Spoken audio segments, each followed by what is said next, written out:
नमस्कार, आप देख रहे हैं पॉलिटिकल आइडिया और मैं हूं प्रदीप कुमार। मित्रों, आज हम बात करने जा रहे हैं चिराग पासवान की। चिराग पासवान मतलब रामविलास पासवान का पुत्र, केंद्र में मंत्री और बिहार फर्स्ट, बिहारी फर्स्ट का नारा देने वाला युवा नेता चेहरा बिहार का चिराग पासवान।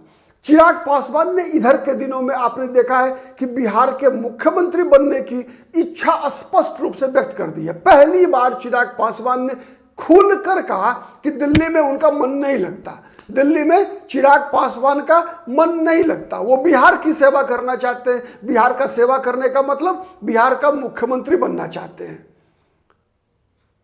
सवाल है कि चिराग पासवान ने एन चुनाव के मौके पर, जब अब चुनाव 6 महीने भी बाकी नहीं है, एनडीए ने फैसला कर लिया है कि नीतीश कुमार के नेतृत्व में ही हम चुनाव लड़ेंगे, उसके बावजूद चिराग पासवान का यह कहना कि बिहार फर्स्ट, बिहारी फर्स्ट मेरे दिल में है, मेरा दिल्ली में मन नहीं लगता, मैं बिहार को रोशन करना चाहता हूं, मतलब रामविलास पासवान का चिराग बिहार को रोशन करेगा, यह स्पष्ट कहा चिराग पासवान ने। इसके बाद चिराग पासवान के इस बयान के बाद चिराग पासवान के बहनोई अरुण भारती ने भी इस बयान को इंडोर्स किया कि हाँ, चिराग पासवान बिहार का मुख्यमंत्री बनना चाहते हैं। अब इस पर विवाद तो महागठबंधन के लोगों ने भी खड़ा किया, स्वाभाविक है खड़ा करेंगे, लेकिन जो सहयोगी दल है एनडीए गठबंधन में, चूंकि चिराग पासवान 2014 से लेकर अभी तक इस एनडीए, वर्तमान एनडीए में चिराग पासवान, लोक जनशक्ति पार्टी, चिराग पासवान केवल एक व्यक्ति हैं जो बीजेपी के साथ लगातार 2013 में जब जुड़ी, उसके बाद से आज तक बीजेपी के साथ है। 2014 में जब चिराग पासवान एनडीए में शामिल हुए अपने पिता के साथ, उसके बाद से लगातार लोक जनशक्ति पार्टी और चिराग पासवान एकमात्र दल है, एकमात्र नेता है जो लगातार बीजेपी के साथ है। क्योंकि आज एनडीए अगर देखें तो नीतीश कुमार की पार्टी उसके साथ एनडीए में है, उपेंद्र कुशवाहा की पार्टी है, जीतन राम मांझी की पार्टी है, लेकिन ये सभी के सभी अल्टी पलटी मारते रहे हैं नीतीश कुमार की तरह ही। इसीलिए केवल नीतीश कुमार को पलटूरा मत कहिएगा, सब के सब हैं केवल चिराग पासवान के अलावा। तो अब सवाल क्या उठता है कि क्या सच में चिराग पासवान बिहार को रोशन कर पाएंगे? क्या सच में चिराग पासवान केंद्र की राजनीति से इस्तीफा देकर बिहार में आ जाएंगे? इसका जवाब 2-3 विषय पर निर्भर करता है, 2-3 मुद्दों पर निर्भर करता है। देखिए, और उससे पहले 2-3 मुद्दों पर निर्भर करता है, उसका जवाब दूं मैं, उससे पहले थोड़ा सा हम फ्लैशबैक में जाना चाहते हैं कि चिराग पासवान के अंदर ये बार बार हिलकोड़ क्यों मारता है। ऐसा क्यों लगता है हमें कि चिराग पासवान नीतीश कुमार को नुकसान पहुंचाना चाहते हैं? दरअसल चिराग पासवान नीतीश कुमार को कोई नुकसान नहीं पहुंचाना चाहते। होता क्या है कि हर परिवार के अंदर जब कोई बच्चा बड़ा होता है तो अपने पूर्वजों से, अपने पिता से, अपने दादा से अपना इतिहास वो बार बार सुनता है। तो एक इतिहास जिसकी चर्चा आज मैं इस वीडियो में करना चाहूंगा वो है रामविलास पासवान। आपको पता है 1990 में ये जो पीढ़ी है, वर्तमान लालू प्रसाद यादव, नीतीश कुमार, रामविलास पासवान की ये जो पीढ़ी है, इस पीढ़ी का राजनीतिक में उदय, मैं ये नहीं कहता राजनीति में पहले से थे ये सभी लोग, लेकिन एक चमकता सितारा बनने का जो सिलसिला शुरू हुआ वो 1990 में, जब विश्वनाथ प्रताप सिंह की सरकार ने मंडल कमीशन की रिपोर्ट को लागू किया। और ऐसा कहा जाता है कि मंडल कमीशन की रिपोर्ट बीपी सिंह ने लागू किया, उसके पीछे सबसे बड़ी भूमिका अगर किसी व्यक्ति की थी तो रामविलास पासवान की थी। एकाएक रामविलास पासवान, मंडल कमीशन की रिपोर्ट लागू होने के बाद, वैसे इसमें लाभार्थी कोई अनुसूचित जाति का व्यक्ति नहीं होना था, लेकिन जो देश की ध्रुवीकृत राजनीति में दलितों का सबसे बड़ा नेता बनकर अगर कोई उभरा तो रामविलास पासवान। रामविलास पासवान के 2 वर्षों के बाद ही कांसीराम ने रामविलास पासवान को लोकप्रियता में पीछे छोड़ा, फिर बाद में मायावती का भी दौर आया, लेकिन रामविलास पासवान 90 से लेकर आप कह सकते हैं 93-94 तक, जब तक कांसीराम और कि बसपा और उत्तर प्रदेश में समाजवादी पार्टी के मुलायम सिंह यादव की समाजवादी पार्टी के पास गठबंधन नहीं हुई और उस गठबंधन ने बीजेपी को उत्तर प्रदेश से पराजित नहीं किया, तब तक रामविलास पासवान कम से कम कह सकते हैं काउ बेल्ट में बिहार, उत्तर प्रदेश, मध्य प्रदेश, राजस्थान ऐसे राज्यों में दलितों के सबसे बड़े नेता के रूप में उभर कर आए। रामविलास पासवान की भी महत्वाकांक्षा थी बिहार का मुख्यमंत्री बनने की या फिर उससे ऊपर उप प्रधानमंत्री, प्रधानमंत्री बनने की, लेकिन वह इच्छा पूरी नहीं हो सकी। 2000 में रामविलास पासवान कई नेताओं की तरह एनडीए में आए, अटल बिहारी वाजपेयी के साथ आए, बीजेपी के साथ आए। 2000 में जब बिहार में एनडीए को सरकार बनाने का मौका आया, रामविलास पासवान भी उम्मीदवार थे, लेकिन बाजी मारकर ले गए नीतीश कुमार। रामविलास नहीं बन सके। उसी फ्रस्ट्रेशन में रामविलास पासवान ने अपनी पार्टी बनाई बिहार में, लोक जनशक्ति पार्टी। झोपड़ी छाप याद होगा, 2005 का विधानसभा चुनाव लड़ा फरवरी का। रामविलास पासवान को खुद लगा कि अब वो मुख्यमंत्री नहीं बन पाएंगे, तो नीतीश कुमार के जड़ में मट्ठा डालने के लिए और लालू प्रसाद यादव को भी, मतलब एक तीसरी शक्ति के रूप में उदय हो रामविलास पासवान का, इसके लिए उन्होंने मुसलमान मुख्यमंत्री का पासा फेंका। लेकिन मुसलमान मुख्यमंत्री का पासा भी फेल कर गया, चूंकि उनको अपेक्षित सीटें नहीं मिली और थोड़ा सा मिसकैलकुलेशन भी हुआ रामविलास पासवान के साथ। रामविलास पासवान चाहते तो शायद मुख्यमंत्री बन सकते थे, लेकिन रामविलास पासवान को नीतीश कुमार पर भरोसा नहीं था, क्योंकि रामविलास पासवान को पता था कि नीतीश कुमार कुर्सी के अलावा किसी के नहीं है। इसीलिए रामविलास पासवान को ऑफर भी किया गया एनडीए की तरफ से, लेकिन रामविलास पासवान ने नीतीश कुमार पर भरोसा, रामविलास पासवान को 1% भी नहीं था।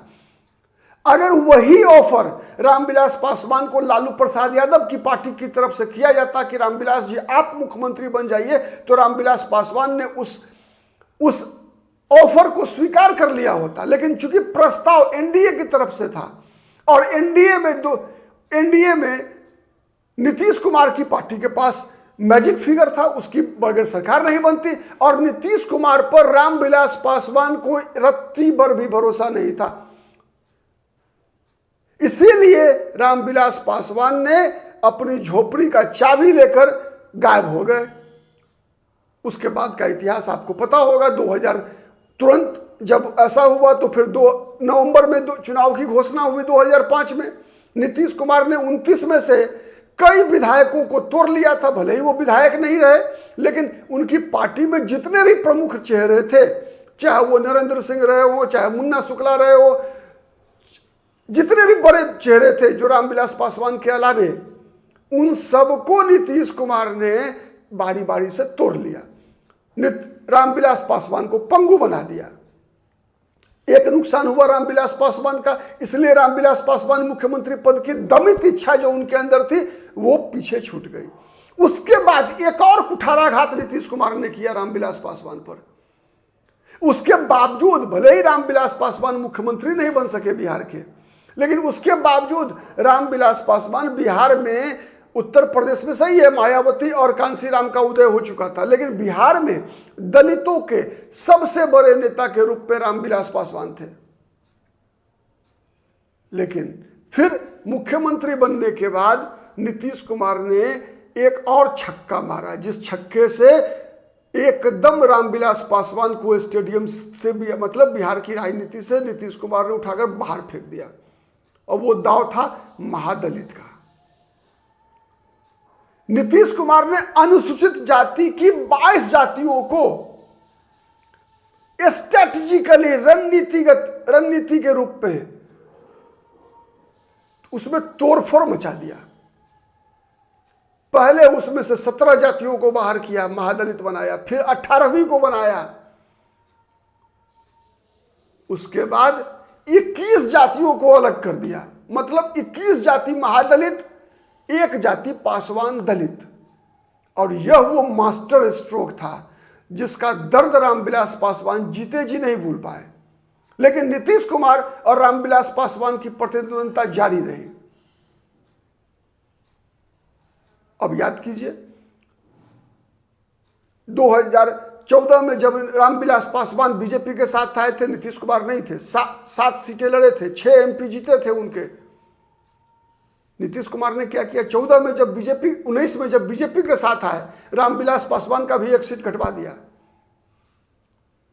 बदले में राज्यसभा मिला रामविलास जी को। खैर वो एक अलग विषय होता है राज्यसभा। तो देखा आपने रामविलास जी के निधन के बाद फिर बीजेपी अपने नेता सुशील मोदी को भेजी वहां।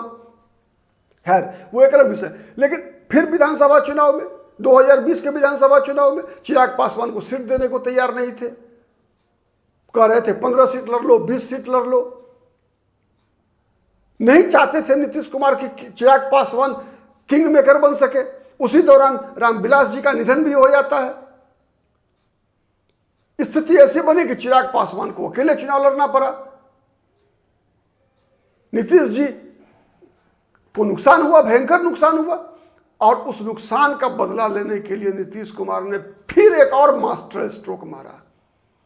चिराग पासवान की पार्टी से जीते 6 सांसदों को में से 5 को चिराग पासवान के अलावे 5 सांसदों को नीतीश कुमार ने तोड़ दिया और चिराग पासवान के सगे चाचा पशुपति पारस को केंद्र में मंत्री बनवा दिया। अनुमान लगाइए किस प्रकार की प्रतिद्वंदिता है ये खेल। ये ऐसा दर्द है चिराग पासवान के कलेजे में नीतीश कुमार के द्वारा दिया गया। इतने दर्द हैं जिसको चिराग पासवान कभी भूल नहीं सकते। यही कारण है, यही दर्द कारण है कि चिराग पासवान मौका ढूंढ रहे हैं कि कब वो मौका आए जब वो नीतीश कुमार से रामविलास पासवान को दिए गए हर दर्द का बदला ले सके। और अब जब वो समय नजदीक आ रहा था तब नीतीश कुमार और नीतीश कुमार की पार्टी एक और मास्टर स्ट्रोक फेंक रही है। सबको पता है नीतीश कुमार का शारीरिक अवस्था, मानसिक अवस्था कुछ ठीक नहीं है। नीतीश कुमार को डर है कि भाई इस नाम पर वो जो है राजनीति से एनडीए से या महागठबंधन में उनकी राजनीतिक कीमत जो होती है वो घट सकती है। तो नीतीश कुमार ने एक और मास्टर स्ट्रोक चल दिया निशांत कुमार का। और अब चिराग पासवान क्या करें? अगर क्या एनडीए, क्या बीजेपी नीतीश के बाद निशांत को अपना नेता स्वीकार करेगी या फिर चिराग पासवान के लिए कोई अवसर बनता है, चिराग को बिहार में जलने का मौका मिलेगा? जब चिराग को कुछ ऐसा गड़बड़ लग रहा है तभी चिराग ने ऐसा एक पासा फेंका है, एक इशारा किया है, एक संदेश दिया है। ये चिराग का इशारा बीजेपी के लिए भी है कि आप चुनिए निशांत या चिराग। बीजेपी धर्म संकट में है, देखिए बीजेपी क्या फैसला करती है और ये राजनीति का जो गड़बड़ झाला है ये किस रूप में कब बदलेगी कहना मुश्किल है। लेकिन चिराग से बिहार रोशन होगा, चिराग का बिहार फर्स्ट, बिहारी फर्स्ट सही साबित होगा या नहीं, आने वाले दिनों में हमारी नजर बनी रहेगी। आप भी नजर बनाए रखिएगा। तब तक के लिए धन्यवाद। जय हिंद, जय भारत।